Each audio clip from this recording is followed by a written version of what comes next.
Tu te souviens d'une époque où, lorsqu'un objet tombait en panne, la première question qu'on se posait était qui peut le réparer?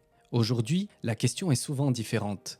Combien coûte le nouveau? Et ce simple changement en dit beaucoup sur notre société. Parce qu'au fond, je ne crois pas que ce soit seulement notre façon de consommer qui ait changé, c'est notre façon de voir les choses. En préparant cette vidéo, je me suis rendu compte que ce qui me rend nostalgique, ce ne sont pas seulement les objets, ce sont surtout les souvenirs qui leur sont attachés.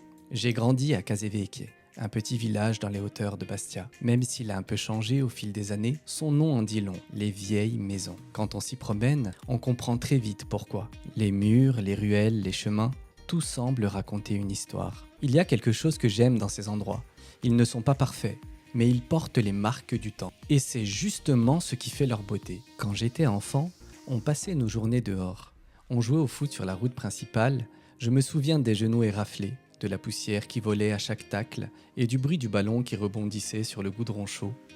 On rentrait à la maison avec les chaussures pleines de terre et quand on ne jouait pas au foot, on passait des heures à faire des parties de pétanque. C'était presque une tradition. D'ailleurs, chaque année, le village organisait un concours de pétanque. Tout le monde se retrouvait, les anciens, les plus jeunes, les familles. Ce n'était pas seulement une compétition, c'était un moment où tout le village vivait ensemble. Et puis il y avait Samerti, une petite place que je n'oublierai jamais. Il suffisait de lever les yeux, à droite la montagne, en face la campagne et à gauche la mer. On restait là, assis sur un muret de pierre qui nous brûlait les cuisses en été, à regarder l'horizon sans rien dire. Avec le recul, je me dis qu'on avait un paysage incroyable sous les yeux, et pourtant on trouvait ça normal, parce que c'était notre quotidien. Il y avait aussi le bassin, près du restaurant La Litorne. C'était un ancien lavoir, mais pour nous, c'était un terrain de jeu. Un endroit où on pouvait s'arrêter un moment pour faire une pause et boire à la fontaine. Un peu partout dans le village, il y avait des platanes et d'autres arbres et plantes en tout genre. Des orangers, des citronniers, des jujubiers, des néfliers, des figuiers, des châtaigniers, des cactus. On cueillait les fruits directement sur les arbres et on les mangeait sans même les laver. Je me souviens surtout des jujubes. D'ailleurs, encore aujourd'hui, c'est mon fruit préféré, même si j'ai moins l'occasion d'en manger. Aujourd'hui, ça ferait probablement peur à beaucoup de monde, mais à l'époque, on ne se posait pas de questions. Quand un bonbon tombait par terre, on le ramassait, un petit souffle dessus, quelques tapes avec la main, et on le remettait dans la bouche. Notre système immunitaire, on le bâtissait sur le terrain. On faisait même des expériences culinaires avec des plantes qu'on connaissait pas. On croquait dans des tiges de fenouil sauvage juste pour voir le goût que ça avait, par curiosité. Aujourd'hui, on hésite parfois à manger un fruit qui vient du jardin parce qu'il n'a pas été rincé cette fois. À cette époque, on ne regardait presque jamais l'heure. On vivait dehors jusqu'à ce que nos parents nous appellent ou que les lampadaires s'allument. C'était notre notion du temps. Je ne dis pas que tout était mieux. Je dis simplement que notre rapport au monde a changé. Je crois que ma passion pour la technologie est née très tôt. Comme beaucoup de ma génération, j'ai commencé avec une Sega Mega Drive et Sonic. Et puis j'ai eu ma première Nintendo. Au début, c'était surtout pour jouer à Mario. Et quelques années plus tard, pour Zelda. D'ailleurs, si vous me demandez quel est le meilleur jeu vidéo de tous les temps, pour moi la réponse est simple, c'est Zelda, sans hésiter. Je revois encore ce geste machinal qu'on a tous fait. Sortir la cartouche, souffler un grand coup dedans parce que le jeu frisait et la renfoncer d'un coup sec dans la console. C'était notre façon de réparer les choses. Ce moment où tu allumes la console, la musique du menu démarre et t'as l'impression de partir à l'aventure depuis ton salon. C'est inégalable. Le plus fou, c'est que je possède encore la plupart de ces consoles. Je pourrais les vendre, les remplacer ou les laisser prendre la poussière dans un carton, mais je n'y arrive pas. Parce que lorsque je regarde une Mega Drive, je ne vois pas seulement une machine. Je revois des mercredis après-midi pluvieux, l'odeur du chocolat chaud que ma mère préparait, des vacances, des parties entre copains où on hurlait devant l'écran, des moments en famille. Je ressens exactement la même chose avec mes Tamagotchi qu'on essayait de garder en vie pendant les cours. Mon skateboard tout rayé sous le plateau, mes figurines Dragon Ball dont la peinture s'enlevait à force de les faire se battre, tous ces objets racontent une partie de mon enfance. Et le plus incroyable, c'est que les mangas aussi ont traversé le temps. Dragon Ball, One Piece, Pokémon. Aujourd'hui, voir un enfant s'émerveiller devant le même tome de Dragon Ball que j'achetais avec mon argent de poche, ça me fait quelque chose.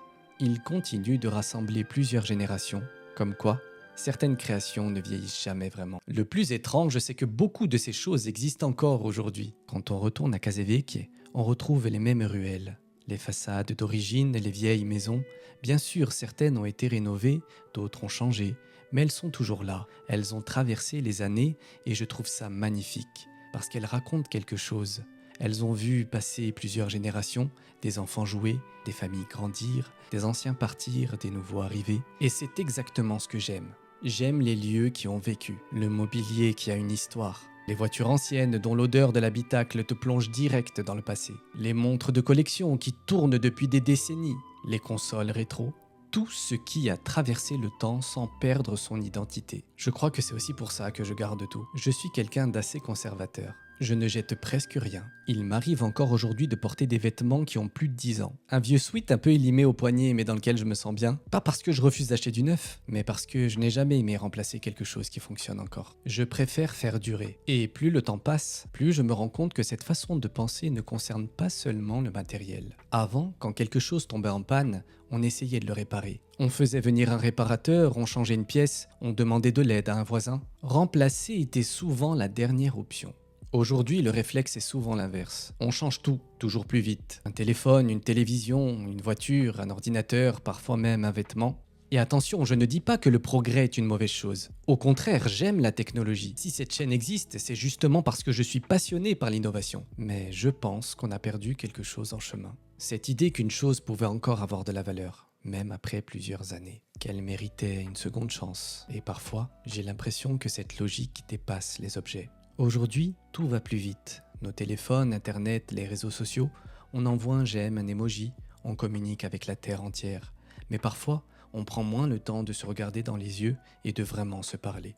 Avant, les gens avaient aussi des désaccords. Les couples se disputaient, les familles traversaient des moments compliqués. Les amitiés connaissaient des hauts et des bas, mais on s'asseyait autour d'une table. On essayait davantage de comprendre, de discuter, de réparer ce qui pouvait l'être, parce qu'on tenait trop à l'autre pour le laisser partir. Aujourd'hui, au moindre problème, à la moindre fêlure, il est parfois plus simple de bloquer, d'effacer et de tourner la page. Comme si tout était devenu jetable, même l'humain. Je ne dis pas que c'était parfait avant, loin de là. Chaque époque a ses qualités et ses défauts, mais je pense qu'on avait peut-être davantage conscience qu'un lien précieux, comme un objet de valeur, demande du temps, de la patience et des efforts.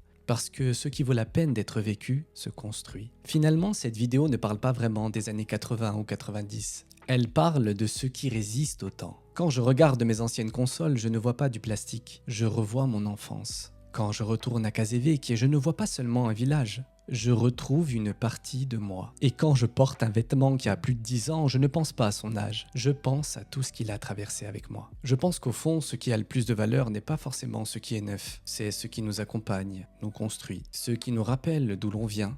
Alors peut-être que le vrai progrès, ce n'est pas de remplacer toujours plus vite, c'est de savoir reconnaître ce qui mérite d'être conservé. Un objet, un lieu, une tradition ou simplement une relation. Alors j'aimerais terminer avec une question. Quel est l'objet, le lieu ou le souvenir que tu n'abandonnerais pour rien au monde? Cette chose qui a une valeur inestimable à tes yeux. Dis-le-moi dans les commentaires, j'ai vraiment hâte de lire vos histoires. Et si cette vidéo t'a rappelé un morceau de ton enfance, alors partage-la avec quelqu'un avec qui tu jouais à l'époque. Parce qu'au fond, les plus beaux souvenirs sont souvent ceux que l'on transmet. C'est tout pour moi. Si cette vidéo vous a plu, mettez un petit like et abonnez-vous à la chaîne pour me soutenir. On se quitte en bons termes et on se retrouve très prochainement pour une nouvelle vidéo. En attendant, portez-vous bien et que la paix soit sur vous.